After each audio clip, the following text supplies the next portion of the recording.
हामीसँग संविधान सभा सदस्य एघराज सुनवार हुनुहुन्छ। उहाँ यो दुधकोशीमा बन्न लागिरहेको यो दुधकोशी हाइड्रो लक्षित यो बेली ब्रिज यो अनुगमनमा आइपुग्नु भएको छ। उहाँले यो अनुगमन गरिसके पछाडि हेरिसकेपछि कस्तो अनुभव रह्यो उहाँको, के देख्नुभयो, उहाँसँग हामी सानो प्रश्न र जिज्ञासा लिन्छौँ।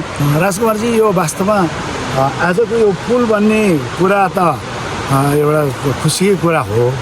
त्योभन्दा महत्त्वपूर्ण कुरा यो चाहिँ अघि नै भन्नुभयो 650 मेगावाटभन्दा बढ्ता चाहिँ पावरको चाहिँ जुन हाइड्रो बन्दैछ, यो हाइड्रो चाहिँ केवल यो ओखलढुङ्गाको लागि मात्रै गौरवको कुरा होइन, यो चाहिँ देशका लागि गौरवको आयोजना हो भन्ने म ठान्दछु।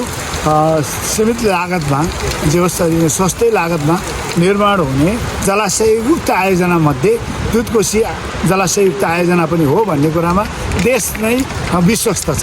यही क्रममा म आफै सांसद हुँदाखेरि वास्तवमा यो 74देखि 79को बिचमा द्रुततर गतिमा यसका कामहरू नेपाल विद्युत प्राधिकरण लगायत सरकारले जुन अगाडि बढायो, यो प्राथमिकता राख्यो।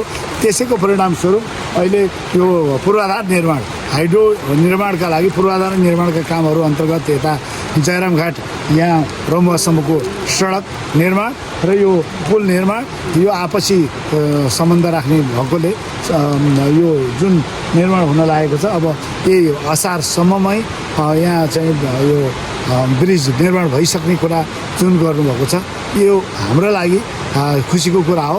र मूल कुरा पुलभन्दा पनि हाइड्रो कहिले निर्माण हुन्छ भन्ने कुरा यो भेगका आम जिल्लावासी र खोटाङ, सोलु, ओखलढुङ्गा सबैतिर र देशकै चासोको विषय भएकोले यो निर्माणको प्रक्रिया आरम्भसँगै अब छिटै यो हाम्रो सपना पुरा हुन्छ भन्ने हामीलाई लागेको छ।